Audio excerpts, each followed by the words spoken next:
Hello and welcome to the DFS underscore PhD show for today, Monday, October 28th. Remember, you're good enough, you're strong enough, and gosh darn it, someone's got to win that money.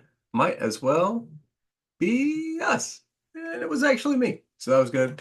I was actually at the ELO concert and did not see this happening, but pretty cool. I mean, almost, I was 1 point away from it being twice as cool and winner's circle, so more than twice. But we're chilling. We're chilling. Dylan Brooks, like, what's late swap? What are you doing? Not part of the plan, but it worked out okay. And I mean, Scottie Pippen was part of the plan early. I was like 100% going into lock, playing some crazy Ja's going to be out theory, and then Ja was severely limited and in, and that was great for the 30% of Scottie lineups I stuck on and took this one to the winner thanks to Jimmy Butler. Jeez, I mean, like what in the world was that? I don't know what I mean. I guess play guys against Charlotte, even if they're normally low scoring guys. See if we got any more news today. We're gonna start with basketball because I'm better at basketball and also because it starts first. I mean, you got like an extra hour to think about football after. So you can watch this part of the video, pause it, and then come back and watch that part when it's NFL time. Also, though, I mean, it's got a lot more to say about basketball. So as usual, I got a little bit to say. I got a couple rules today on football, but it's mostly basketball time. As always, this video is sponsored by PredictionStrike. You can use promo code PhD to get their best deposit match bonus. And let's get on to today's slate. Whoop-a-doop. We're going to start on FanDuel because, I mean, like, aside from that 100K competition, which I'm not maxing, I'm not putting a bunch in there. Maybe I think I took a shot because I had a ticket, but mostly I'm playing on FanDuel today because that $3 competition has 10K up top. We don't got that option. I mean, like, that's a new tier, right? Winner Circle, you get rewards by tier. And so what am I supposed to do? That's the one I've got to target today. So because of DraftKings not stepping up, playing a lot of FanDuel today. And that $3 one, you should probably get in there if you're watching this video early because it filled out pretty early, last week. So I'm guessing it's going to fill early again. So we got some news. Oh yeah, we were talking about news. We already had some shoot around news that I've already processed. So let's double check. News to watch. Yeah, okay. Kleba's out. Who else? None of these guys who are down midday downgrades are actually questionable to me. So the guys who we just got downgraded to questionable, number one, Onyeka's out, so that's big. We're gonna have a ton of Capela. Everybody should have a ton of Capela, and gotta figure out what else they're gonna do, right? So Hunter's questionable. If he's out too, I mean Bogdan's out, so you got that one thing happening again. But if Hunter's out too, I don't know what this is. I'm gonna get some Larry Nance stuff. Anyway, Giannis probably in, definitely good. Goga being out or questionable midday downgrade, so his 5 minutes are gone. But the big deal is Franz midday downgrade with an illness. So that's a probable out. Like you're not going to push him randomly in the middle of the year. And if Franz is out, big stuff opening up. Now it's early. It's like the first game, and they got a lot. Like, well, they don't have as many forwards as they have guards, particularly if Jonathan Isaac is still out. And I mean, I don't know. I can't project him for more than 10 minutes until he's actually not hurt. He seemed legitimately hurt, and I like Jonathan Isaac. Okay, I'm only leaving $100 on the table because we don't need to. We've got a ton of things to do today, ton of value. Let me read you the rules. I got 6 rules active. Let me make sure this is recording audio. Okay, had a cat walk by this morning. Still not sure if it was gonna. All right. I've got the Capela Okongwu fork. Now that includes Larry Nance. I think Larry Nance might play off the bench. Have they projected that yet? Yes. It's not just me on an island. Okay, if it's not just me on an island, I will put Nance back in the player pool. Earlier, I felt a little weird about it. But yeah, if you're projecting him to back up 5 minutes, which we are here, right? They're still not giving Capella more minutes, but they're giving 16 to him. So that would impute what? 32 to Capella. So at least 5 more minutes for Capella. That's even higher than we've got him here, 37. And he's more than a point per minute guy. So even higher than that. Risacher, I think, is just if he starts a mega smash, that's what they did when Hunter was out and Bogdan was out. Regardless, he's going to get a ton of play because Bogdan's out. He's a great play. Other rules. Boston and Milwaukee. This game is almost a 10-point spread, and I kind of agree. I think Boston could blow the pants off Milwaukee. And so you got to be ready for it. Like you've had Peyton Pritchard smashing a blowout, and you've had Peyton Pritchard not smashing a blowout. So you can't split the baby. You just got to be 15% for a shooter for Peyton Pritchard. Even because some of the blowouts he will not be hitting just because he misses his shots. We saw at the end when they were trying to get the record or whatever. But I don't think more than 15% chance this stays close. That's or blows out. I mean, most of the time you get a gross game where everybody loses like 5 minutes, and so most of the guys are not playable. I don't want to play many of anybody, and you play all of the stars together and scrubs by themselves. And so I've got the rules to enforce that, which are Boston, one of Tatum, Brown, and Pritchard, and then you have one of Pritchard and Antetokounmpo, one of Pritchard and Lillard. But we didn't need to turn on that rule because Lillard's not playable at his price. I don't think even you could put him at like 40, whatever. He's still not really a good play, so I didn't put him in the pool. Now, New York, I wish that they would tell me what's going to actually happen with Josh Hart sometime because like the stuff he was saying was unreliable. I don't know. He's played two wildly different minutes projections, so I just left him in there and I'll play a defensive amount of Josh Hart, but I don't want to. I don't think he's good. I want to play. I have my Cat and Sims fork back. They got him at, yeah, okay. They've got him at zero, actual 0%, and he's 4K and might smash. They're playing Cleveland.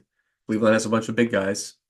He's gonna have to play a lot. So I I like to play. I'm gonna be there with some Jericho Sims, regardless of his 0% ownership. Other say all the rules. Poeltl or Mogbo. I got Poeltl or Mogbo. That's the last rule. So that's on Toronto. Mogbo's been incredible. And I mean, this is kind of a blowout rule as well. Is Mogbo not activated? Wow. Okay, I forgot to. Okay, we got to fix this. Mogbo is definitely in play today. Got to play some Mogbo. If you don't know what I'm talking about, go look up his stats. He's a fun guy. And it's also kind of a blowout rule. I haven't built it like that yet, but it's a little bit like a blowout rule. So we'll get some Mogbo. Let me click that button just because that's not a reasonable slate estimation without Mogbo in there. Let's read off the value from top to bottom of the whole slate while this is fixing itself. Capela, Bridges. Oh, yeah. So let me read off the things I've also done besides the rules. Nurkic is 5 minutes light on SaberSim. Obviously, you can fork him with Plumlee. I don't think I did. Let me see. That's Phoenix because they're playing AD.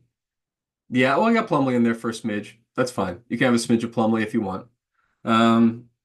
New York guys all should be projected for 39 mins in a competitive game. This game is expected to be competitive. They're projected too low, so I boosted them by the 5 minutes. Sarr was on pace for a ton of minutes, still projected light. You got to add a bunch. I think it was like 7 or 8 to his projection. And Joval was playing alongside him a lot. And what was that? Right? Like what? Why? They're playing Atlanta. I mean, like, why would they do that? I don't think they would do that against Atlanta, but I mean, depending on what Atlanta, I mean, if it's Larry Nance backing Larry Nance versus Joval would be a fun grudge match because they were like that was the fork last year on in the playoffs for the Pelicans. But I don't know what to do with that. So best of luck figuring out what to do with that. I like Joval can completely DMP, right? You don't want to put him on Larry Nance. It's not a great matchup. But he's still in my player pool. Congratulations to me. Let me make sure that there's not getting too much of that because he's projected for kind of a hot amount here for Washington.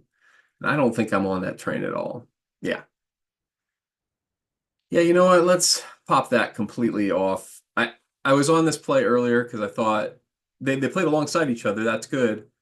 Are they going to play alongside each other again? I don't know. Maybe not.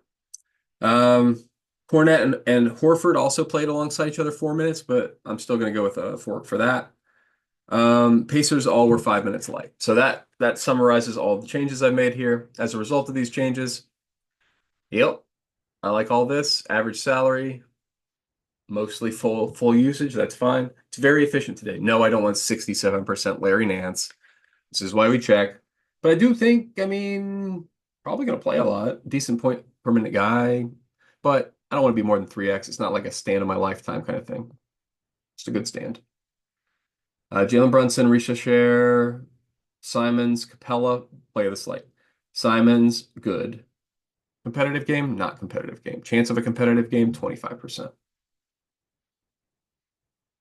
Just a guess. It's like a 13-point spread. Probably stays competitive about 25%. That's what we did the other day when it was a 13-point spread for Boston. So I could look it up, but it's probably about that. Cub, I guess we're assuming he starts again. Yes, Atlanta's a high-paced game. I like that play. Going a little bit above on Sarr. What's 7 times 5? 35. I'm fine with that being a max play. 5x is my max play. Yeah,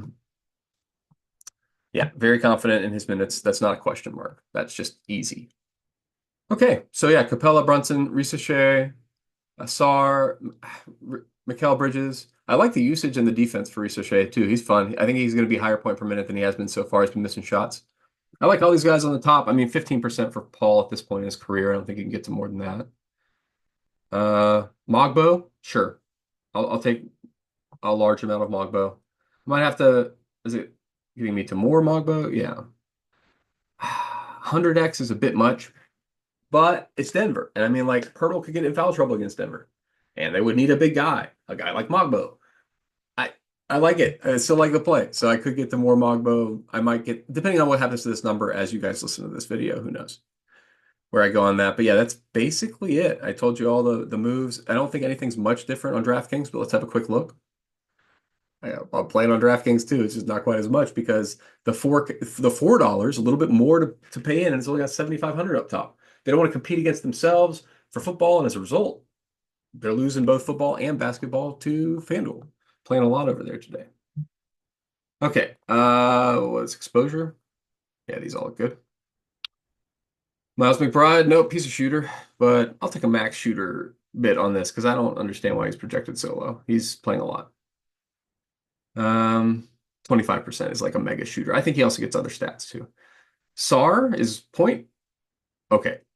If y'all are really just not on him at all, I'm gonna what 100x is my max play for a tiny, tiny piece. So 15 would be 100x. You're just wrong about Sarr, but I mean I'm not gonna make a hero play about it. I'll just have him in my, five highest most expensive lineups or whatever. All right, Cub Carrington is also good, but I mean like 50%, 55. He's just like he's a filler play. He could get there. It's an up-tempo game in which he should have plenty of minutes. Same with Koulibaly, but 40, 40. I mean, like I don't want to be more than 2x the field. He's a 30. He's not a dynamic player. You know what I mean? Like he's fine. He allows you to get other players who are dynamic players, but I don't know. I don't know if I really think he's that optimal. Dyson Daniels, great. Playing a ton of minutes with the current arrangement of dudes. Absolutely can get to a ton of him. OG, I mean, he's going to get the minutes probably, but like he's just usage is just like questionable. So I'm going to go 35%. I don't want to be mega play. Capela, 50? No, no, no, no. No, no, no. What are we doing? Why is he limited to 50? Don't know why. 75%. Capela's the best play of the slate by far, needs to be up there for you two. Needs to be your highest owned play. Yeah, 80%. I don't care. I mean, what's the chance he gets in foul trouble against Washington, aka what? He's not gonna guard Kuzma. He's guarding Sarr. You think Alexander Sarr is gonna get Capela in foul trouble? No, sir. 10% chance. Well, whatever percent chance you don't think Capela's in foul trouble, put that percent of Capela in your lineups today. That's what you do. He's the best play. I mean, like, this projection is still for 27 minutes from them for 32, and he's already the best play. And that's wrong. He should be projected for more than 27 minutes. He should be projected. I mean, like, that's because they have Okongwu there. Okongwu's great. The backup now is not great. So I think they're going to extend Capella a little bit because, I mean, like, yeah, what we said, Larry Nance. I mean, he's playable. Oh, he's actually a stone mint. Okay. Well, we do have to mix that in over here too. I have not mixed him in, and he is now also, yeah, one of the best plays of the slate. So I can't avoid that on DraftKings. Bad that I finished that rant. Finished that rant right up. But I do think 23% is maybe overestimating. Now, he's definitely part of the rotation. He definitely gets about 20 minutes. Yeah, I can't be under the field. It's a good play.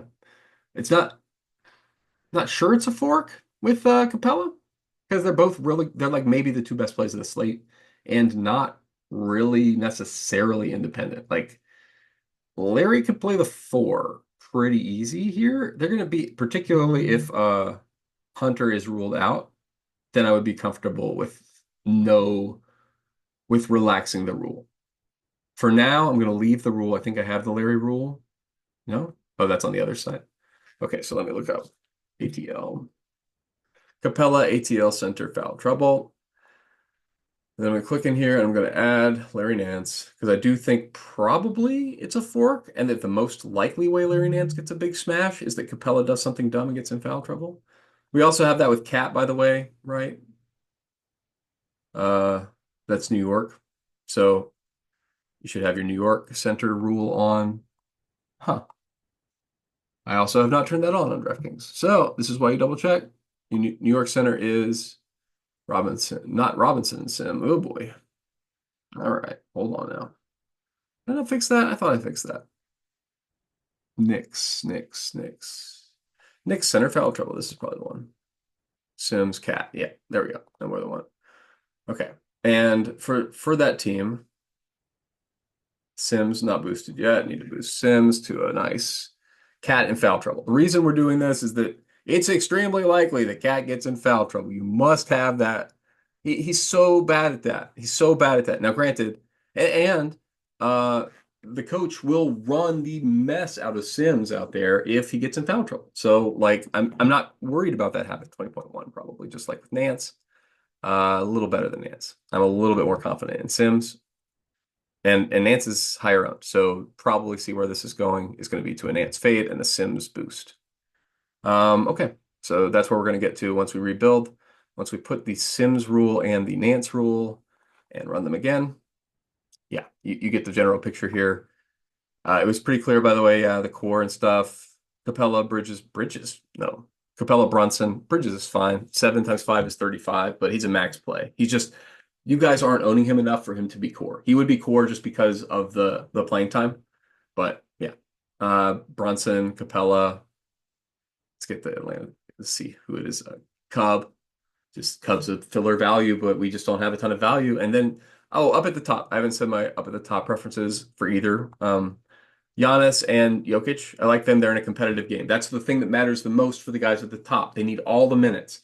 Doncic is being widely projected for the most projection, but is in a game non-competitive game probably. Do you think he's really going to get to the most projection? Not me. I'm doing a mega fade on Doncic, and it's just as a result of math. I mean, like he's probably. I mean, like I don't like this 50-0. This is ridiculous. 6 times 5 is 30. So I'm not like all in on on Giannis for some reason. I just he's slightly better than the rest of them. I don't want to be a full fader on Jokic. In fact, I definitely want to be above the field. Okay. I'm sure that, yeah, for some reason they think that slight value loss is a big deal. It's not. Okay. That's up at the top. Anybody else? Oh, Paolo. So since I'm assuming Franz is out, I should be getting to a monster amount of Paolo. I'm not going to go up to 50. He gets some peripherals, but I just don't want to go crazy. Let's limit Cat to 30 now that we've got him boosted. Okay, and now, all right, so that does conclude this. I will hit rebuild so that I can finish up after the video. Now we go on to DraftKings. I guess I'll go over here to, it's just a more fun thing. The game is more fun on DraftKings, the showdown game. It's just, there's not that many options on FanDuel, so what are we even talking about over there? Okay, so the rules we have for football. Pittsburgh, who's the wide receiver two? I don't know and you don't know. And if you said you knew, sorry guys, you don't know. It's like back and forth and back and forth. Calvin Austin, Van Jefferson. 1 week, Calvin Austin. Next week, Calvin Austin. Week before, Van Jeff. Week before, Van Jeff. Week before, Calvin Austin. Week before, Van Jeff. Week before, even split. So that's as 50-50 as it gets, fellas. And snap counts is the same. 60-50, 60-40, 80-70. Okay. At 1 week, I guess Pickens got hurt or something. So Van Jefferson, yeah, it's just not clear. One of them popped, like Van Jefferson will sometimes run more routes, but he never gets more targets. Or who gets more targets is 50-50. So I'm going to have both of them, a lot of them. They're being underprojected because people split the baby. People see this, and when it's 50-50, they give them a 50% projection. No, you give them the full projection and you take 50% of them, right? You take one over the other, right? That's the real life. You cannot look up Hammurabi and the baby or whatever. There's some specific analogy this is about. But that's why we do all the forking we do here is because naturally they're just not going to, I mean, like probably if I clicked on Calvin Austin, you're going to see the two different possibilities. No, okay. That's just, so this is even more important that you do the forking because it's not properly accounting for the two different possibilities for his playtime. But yeah, as a result of that, the two best value plays of the slate are, for me, Calvin Austin, Van Jefferson. Scotty Miller just not really he's getting snaps, but he's not getting targets. You know what I mean? Like he getting like a smattering of snaps, 10 to 20%, 0 targets, 0 targets, 0 targets, 0 targets, 2 targets, 0 targets, 0 targets. So an average of 2/7 of a target. Can't get there. Not with this. Also, his routes are terrible. They're like right across the middle. He's not very good at football. No offense. Love you, Scotty. You did me good in The Sims a while ago, and that's about where you're at. Najee. So yeah, the other rule is Najee or Jalen Warren. They are both under projected as a result of the same thing. Yes, they're in a split backfield. However, is it split that they're going to alternate series like in college? No, it's split by game script. If they are in a backfield where they're smashing the ball down the middle and winning the game, which is the likely thing, Najee's the guy. It's not going to be like a split. It's going to be Najee, Najee, Najee. And then if it's in the other situation where it's either on up tempo or they've got to run out of the shotgun for some reason, or they got to throw the ball out of the backfield, that because they're behind maybe. So they might be. Neighbors is good. They got some decent tools on the other side. In that case, it's going to be just the other guy. Maybe like a smattering of Najee to pretend we're running. But no, if we're really throwing, we're going to have Warren out there. We're going to stop pretending. So it's a one or the other thing. And I've limited them both in flex, I think. Yeah, I limited Warren significantly in flex because I think in the case where they're behind, he smashes and wins, and he's not going to be in the flex, and he's 23% in the flex is not right. He doesn't get there a little bit of the time. He gets there a lot, some of the time. You know what I mean? He doesn't get there a medium amount a lot of the time. Okay, that's boring. All right, so as a result of all this, what? Play Malik Neighbors? Yes, fine. Do I even allow for an injury? Am I 100% Malik Neighbors? I'm not against being, 95. So I'm allowing for one possible injury. Don't really think it's that possible. He's optimal captain just because so many people are slamming him 20%, like tough to get different there. Oh, I haven't done my thing. So this is why I like to add these filters. What was the most recent one? 1024? Yeah. So that filters out about half of the available lineups, or 1/4 of them. So now we've lost the quarter of worst Dukes. So I just like to lose them. I don't want to have this much Wandale. Oh yeah, so I just boosted Wandale. Wandale was under projected. I want all my wide receiver twos should have a median of 12 in the case where I'm using them. So I do that to all my wide receiver twos. And in the case of Calvin Austin and Van Jefferson, I don't know who the wide receiver two is. So bada bing. Let's go 50% Calvin Austin, 50% Van Jefferson. Yeah, that's fine. Anything else here? I think I have them the way I want them. Yeah, that's way too much Wandale. Didn't I just limit you? No. It's not really too much Wandale. I mean, what, 34% in the pool, so 2x the pool, 68? Yeah, 50. 50-50 Wandale gets there. He's a great player. He's going to be out there. But, sometimes guys just don't get the opportunities. Okay, this looks pretty good. All right. Not many more comments. That's why we did the basketball part of the show first. I mean, let's look at, I guess I can look 1 second over at the FanDuel. It's only like 10 possible lineups, as always. Oh, what? I gotta say, the first time I have run this on FanDuel where I have gotten a pool of 5,000 lineups. So an interesting slate on FanDuel. I guess primarily because of all these things I'm doing with the running backs, I have all the same rules on FanDuel. I did not project the backup. I projected instead of 12 for the backup, the wide receiver twos, I did 10 because the catches are worth less. But the other thing I'm doing, by the way, with Harris and Warren, they're the best plays of the slate. One of them is, right? So that's what I'm doing. I'm pushing them above neighbors in both of the projections. So and above all of the quarterbacks. That's an intentional choice. It's not a projection. It's just a rank ordering choice. Now it should also pull, like when I look at the Warren projections, this should be, I should see the two humps, and I don't. So again, it's important we do this because it's not the case that he is a unimodal distribution. He has a bimodal distribution. He either gets there or doesn't, depending on game script. Okay, 50% Warren and flex, 0% Najee. So I'm guessing that means we got a lot of Najee captain. I got 0% Najee anywhere. Not appropriate. Oh, because I've got so much Warren. Okay, no. Now I will take what? I want to be above the field Warren for MVP, and I want to be under the field Warren for flex. That's what we did on the other site. So 10. Because in the case where he smashes big time and gives you huge leverage, and you should eat. Now, let's look back. So Warren, and yeah, I like having Warren and Najee as your top two. And then what's going on with this ranking? It's not correct. Pickens is fine, Neighbors is fine, Daniel Jones is fine. Yeah, all the wide receiver twos are fine. If you get to them, they're all in the pool. Calvin Austin, 60% is a little aggressive, 40's fine. Wandale, same deal. 60's fine. Wandale's like just a little underpriced on both sides and a little underowned. 60 is a bit much. I'll go what, 42x on Wandale. It's not like he has specific opportunity. All right, guys, that's pretty much all the changes I got. So with that, I'll say, remember, good enough, you're strong enough, and gosh darn it, someone's got to win that money. Might as well be us. It was us recently, and hey, could be us again today.